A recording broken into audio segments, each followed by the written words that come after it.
We are back with another episode of the Erectile Dysfunction Radio podcast. Today we are joined by Dr. Jen Lee. Dr. Lee is a health psychologist with expertise in sexual health, oncology, public health, LGBTQI and other underserved populations, and mental health. She is a retired professor of psychology and nursing and a current healthcare administrator and researcher. Dr. Lee is passionate about helping people feel comfortable in their own skin and teaching people tangible ways to be empowered and fulfilled in some of life's most intimate and sensitive experiences, including romantic relationships. Dr. Lee, thank you very much for being with us today. Thank you for having me today. So what we want to explore is a little bit in the realm of the female experience when a male partner is encountering erection issues or erection challenges like erectile dysfunction. We really want to get to the heart of what is she really thinking. This is important, I think, both for female partners to be able to hear, as well as for men to get more of a perspective. I think a lot of times men are very, very concerned and worried about what their partners are actually thinking. So today we want to have Dr. Lee lend us her experience and expertise around this topic. So just to get us started, Dr. Lee, can you just share with us a little bit about your work and your research? Yes, absolutely. So I came about working with sexual health a little bit indirectly, but it seems like that's how we all kind of get to our areas of passion. I was working in oncology, and I found a lot of women and men who were really struggling with sexual health and the ability to partake in romantic relationships because of how their cancer treatments or their cancer surgeries, which is a treatment, of course, but the disfiguration or the hormonal changes that happen with medication or treatment or removing of organs. And so that's kind of how it started in a relatively safe space where people felt more comfortable talking about intimacy because it was around the topic of cancer, and people knew that I was an oncology expert. And from there, I am a health psychologist focusing a lot on lifestyle and behavioral choices for better health or for how to maintain health.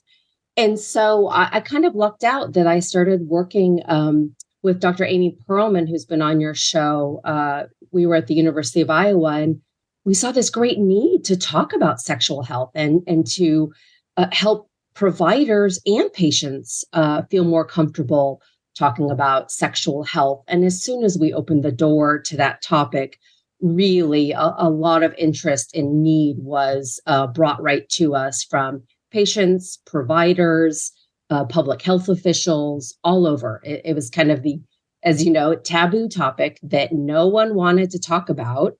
And so it wasn't being addressed. And of course, there's not only health implications of that, but it's just the most intimate thing about being a human. And yet people don't even share it with their partner or even comfortable talking about it themselves, thinking about their own body. Yeah, I mean, it is absolutely one of the most taboo topics, and it does continue to a certain sense to be that way. Obviously, people like yourself, this podcast, myself, are trying to work toward destigmatizing a lot of these topics, helping people to talk about it, but it certainly continues to be that way. Currently, what is your research focus? My research focus, I have quite a few areas of research, so I didn't answer that question earlier. A lot of my work involves the psychosocial correlates of chronic and acute illness, and particularly how it affects our life experiences and the quality of life after different health conditions or different injuries.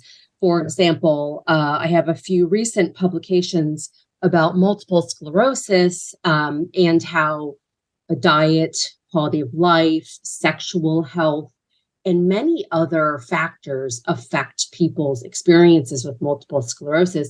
But also, most importantly to me, is not only how it affects the disease of multiple sclerosis, but how people can actually modify those factors and improve their multiple sclerosis prognosis. So I really try and focus on a full picture approach where it's the things that might make your disease worse, but also some of them are very modifiable. So we can actually use those to our benefit. That is where most of the work is done. And I should say too that my dissertation was on the psychology of pain. And so I came across a lot of topics and discussions related to pelvic pain in males and females, and just the trauma that happened with painful health conditions or just pain from prior trauma. And I know you talk about trauma a lot, and I've seen that come up repeatedly with sexual health. But I also want to clarify, you don't have to have had trauma to have sexual health concerns. I know you know that, but I think sometimes people think, oh, they have sexual health problems, there must be trauma. And that's the first thing that people go to. But as you always talk about, it's multifactorial. Yeah, it really is a complex process, but I do hear that from a lot of people. And again, I think that's something we talk about on this podcast. People want to find a simple answer because I think it makes grappling with these challenges a little bit easier. Even though trauma is not the easiest thing in the world to be grappling with, at least it gives you a single answer. Generally speaking, things are way more complex. Now, Dr. Lee, we kind of shift into the topic of erectile dysfunction, which certainly can be a source of emotional, psychological, relational pain, but it also can be an outgrowth of chronic illness or grappling with treatment for chronic illness and whatnot. So, in your experience, what are some of the most common concerns that men who are experiencing erectile dysfunction, what are some of their most common concerns? Most common is I'm the only one. I'm alone. Nobody else has experienced this, or none of my friends have ever experienced anything like this. So there must be something wrong with me. What did I do wrong? I see a lot of fear too around, is my partner going to leave me, and try and find somebody who doesn't struggle with ED related concerns. And so to me, it's almost like this silent tornado that just goes around and around, often in a man's head. And you would talk a lot about psychogenic causes, and people often say, "Oh, it's a psychological cause versus medical cause." Well, the brain is a medical and biological organ, and so I don't think anyone should ever be dismissive about psychogenic causes, because it is biological, right? But that is the main thing, is I'm alone. And you talk a lot about masculinity also. Males that I talk to feel like they are less of a man when they can't develop an erection or maintain, especially with a partner. And it's a problem in our society that it becomes this thing that an erect penis is the way that you demonstrate that you are a man, a strong man. And there's a lot of kind of references even politically that I've seen over the years with that kind of being brought up as a measuring stick, literally, of how masculine or how manly you are. It actually is pervasive. It's pervasive in the culture. It's really hard to get away from that. And a lot of times, I think men who have not experienced or encountered erectile dysfunction don't realize or don't appreciate just how deep some of these constructs are actually embedded. Sometimes it takes that experience of erectile dysfunction to really kind of feel like the loss of that perceived notion of masculinity. And that can be really, really powerful. Mm-hmm. I want to come to just ask a little bit more, though, about the concerns that men have, in particular with a female partner. What are some of the concerns that go through men's minds, or what are some of the things that you've heard them express, in particular if their partner is female? Mm-hmm. Yes, and I want to clarify too, I think that's a great point that you make, that I never want to leave out same-sex or non-coupled individuals or asexual individuals. Sort of there's a lot of different continuums that we could talk about that are related to this topic. But for the main concern I hear is, the relationship between, if I can't perform, I'm not fulfilling her, she's going to look elsewhere.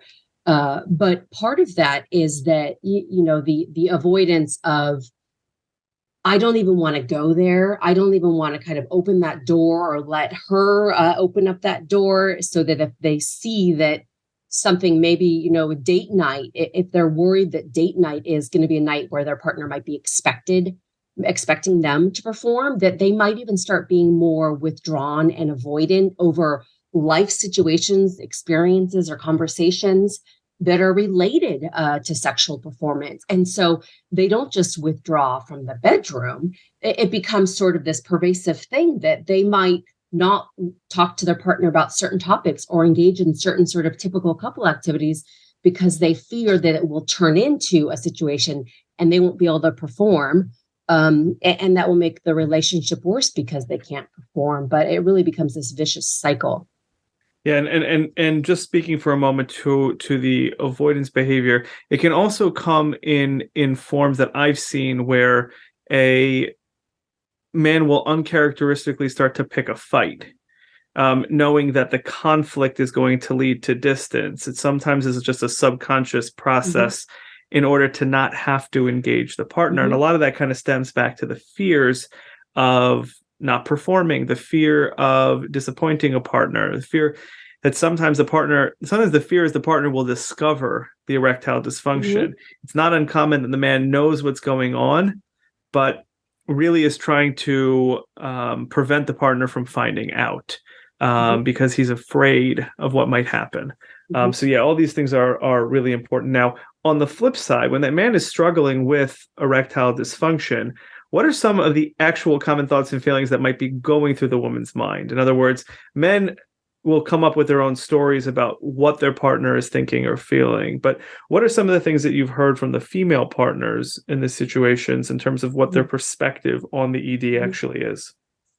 More of, I'm concerned about how he's feeling. I'm concerned that he feels alone. I'm concerned that he thinks I even care if he can perform or not. I care about him, but it's not that big of a deal to me. What I find often is that males are so afraid to talk about it, and the females, and depending on where people are in their relationship, are like, oh, thank goodness he's leaving me alone for a while.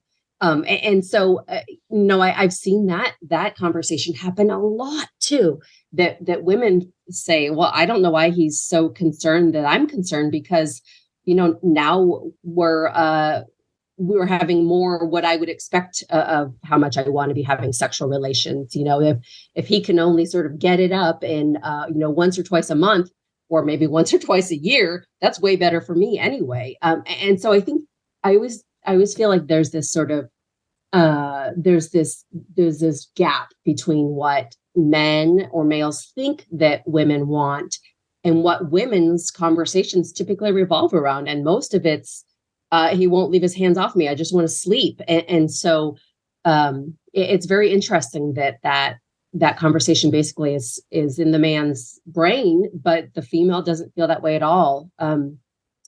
Yeah. And I think it's a common, it's a common misconception or distortion, because more commonly there is a discrepancy in interest and desire that predated the loss of erection. And oftentimes the female partner is saying, I'm actually okay with this, or it's something we can work with. Now, there certainly are women, though, who are the higher desire partners to start with. And there absolutely can be an impact. Now, the role of erection, certainly from a male perspective, seems to be like a central piece for partnered sexual activity. Now, in general, in your work, have you found that to be true for female partners who may be a higher desire partner, may certainly be interested in keeping up a higher frequency of sexual activity?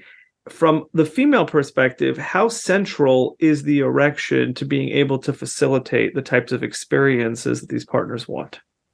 I would say it's not central at all. More females than not do not climax during intercourse, vaginal intercourse.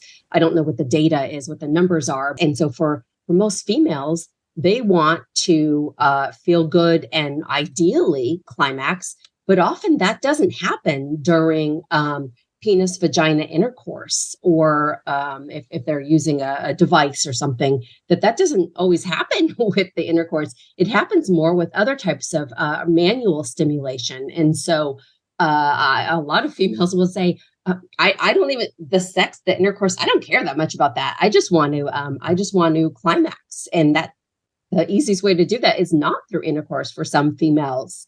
So I think it's really interesting that there's that sort of discord, not discord, but like that disagreement. I think that sometimes couples actually discover other ways of stimulating a female partner when this encounter happens. I think because sex is a taboo topic, and for people who are working in the space like you and I, the notion of not talking about this with a partner seems kind of foreign. But I do think it actually is far more common than people realize. A lot of people don't talk about sex. They develop their scripts, they develop their routines, and it takes a moment like encountering erectile dysfunction or some other challenge that really forces the couple, number one, to communicate, and number two, to actually have to start deviating from the script.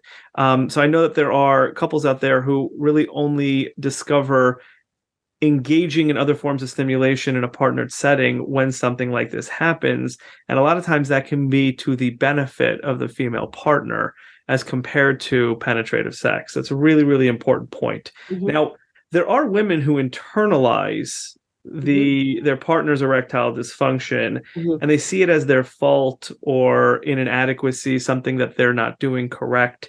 Why does this happen? Why do you think that is, given that erectile dysfunction is almost always driven by factors that are way beyond the partner's control?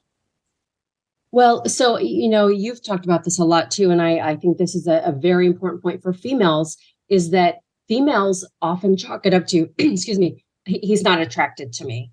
Something's wrong with me, and I'm not attractive to him anymore. And that happens, I think, more often than not. And that really sort of, at least as I work with people who are getting older over the years, for the most part, females have a higher expectation as they age to continue to look or act younger. And so I've seen a lot of insecurities with women, especially after they have children, or, their bodies aren't working the same way, or they start to go through menopause, all of those changes, that they're already insecure or not feeling great about themselves as it is. That often, to me, timing wise, often tends to coincide with the same age, often 35 to 40, of when erection, ED, really starts to sort of be seen more often. And so I think it's actually, to me, I've seen it's a terrible mismatch in timing, that she's having these biological processes and he's having these biological processes, and both makes assumptions, and they both don't feel good about themselves, excuse me, and they don't talk about it.